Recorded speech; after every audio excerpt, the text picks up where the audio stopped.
Hello, I'm here to present the Game Design and Disability workshop coming up in February, thanks to PlayBern and hosted by IGDA Switzerland. I'm Chris Solarski. I'll be hosting the workshop. I'm a game designer and theorist, and some of you may know my work covering game art, game storytelling, and most recently game design. My work celebrates the fact that games are fantastic at archiving bodily experiences.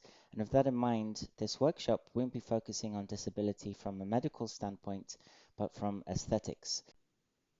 And to quote Ian Hamilton, characters with a physical disability are most likely to get fixed. This is a very common aspect of game design or disability presented in game design, as we can see by characters like Adam Jensen and Billy Lurk.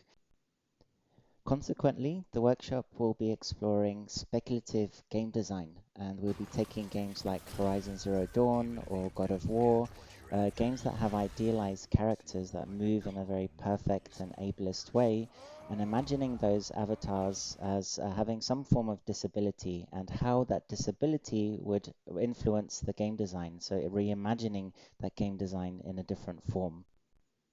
So I warmly welcome you to sign up for the Game Design and Disability workshop taking place on the 26th of February. All you'll need is a pencil and paper, and all skill levels are welcome. Hope to see you there.